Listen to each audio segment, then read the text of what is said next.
Hujambo na karibu kwa mara nyingine tena mtazamaji wa The World News katika kipindi hiki cha ulimwengu wa siasa. Naitwa Damu Hussein. Shirika la habari la New York Times limeripoti kwamba rais wa Marekani Donald Trump ndiye rais mbaya zaidi katika historia ya Marekani ambaye amekwama katika kinamasi cha Iran. Gazeti la Kimarekani la New York Times limemtaja Donald Trump kuwa ndiye rais mbaya zaidi katika historia ya Marekani.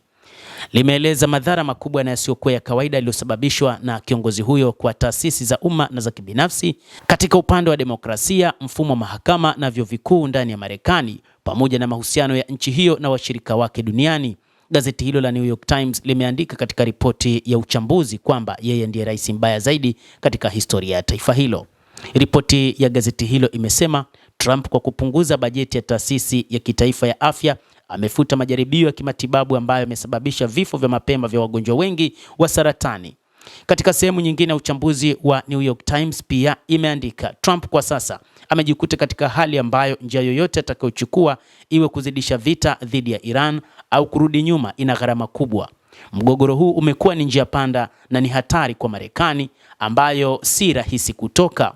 Ikiwa Marekani itaamua kufanya mashambulizi makubwa ndani ya Jamhuri ya Kiislamu ya Iran, ni wazi hali ya uchumi wa dunia itazidi kuyumba mno.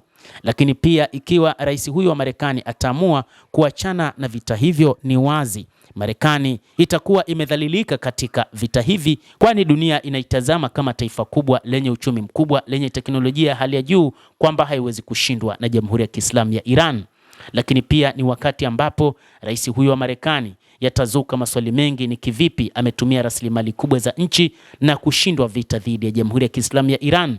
Hata hivyo, bado inatazamwa ni nini faida ya kufanya mashambulizi dhidi ya Jamhuri ya Kiislamu ya Iran, na ni kile yeye mwenyewe alichodai kwamba wanapambana na Iran kwa sababu tu Iran ni tishio katika Mashariki ya Kati. Hata hivyo, bado wengi wa wajumbe katika Congress wanatazama tishio la Iran katika eneo hilo la Mashariki ya Kati, kwa sababu jambo kubwa ambalo rais wa Marekani alikuwa akizungumzia ni suala la nyuklia la nchi hiyo.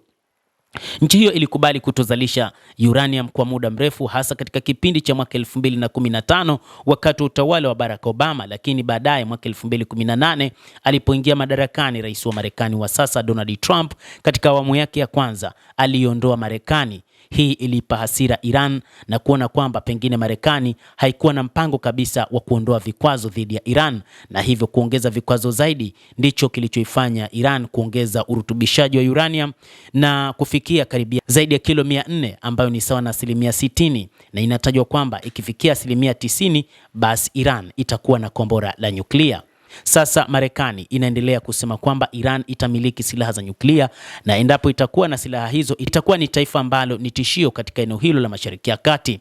Hadi sasa Iran haikuonyesha uchokozi kwa nchi yoyote katika eneo la Mashariki ya Kati, lakini inadaiwa kwamba inaunga mkono makundi ya kijihadi, ikiwa ni pamoja na kundi la Hizbullah la nchini Lebanon, lakini pia kundi la wapiganaji wa Kihouthi nchini Yemen, kadhalika na makundi mengine yaliyopo katika baadhi ya nchi za Kiislamu huko Iraq pamoja na Palestina, hasa ukanda wa Gaza. Katika sehemu nyingine ya uchambuzi huo, New York Times imesema kwa sasa rais huyo wa Marekani anapaswa kutumia diplomasia ya hali ya juu ili kuepuka mzozo huu ambao kimsingi unaitafuna dunia, hasa katika uchumi wake.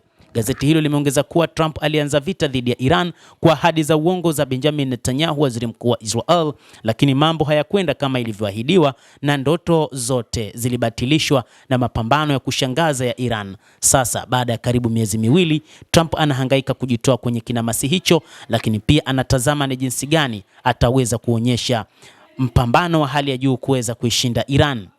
Lakini pia anaonyesha namna ambavyo ataweza kuokoa uchumi wa dunia, kwani wakati huu ulimwengu unatambua wazi kwamba ni rais wa Marekani pamoja na waziri mkuu Benjamin Netanyahu walioanza kuishambulia Iran na kusababisha vita hivyo kutengeneza mazingira kutopatikana kwa nishati ya mafuta pamoja na gesi, na kutokana na kufungwa kwa mlango wa bahari wa Hormuz ambao unapitisha karibia 20% hadi 25%. Endelea kutufuatilia mtazamaji, lakini ni kusihi usisahau kulike, kucomment, kadhalika kusubscribe channel yetu hii upate habari hizi kwa mapana kupitia The World News. Jina langu ni Adam Hussein, endelea kuwa nasi wakati wote, endelea kutufuatilia uyajue mengi yanayojiri duniani.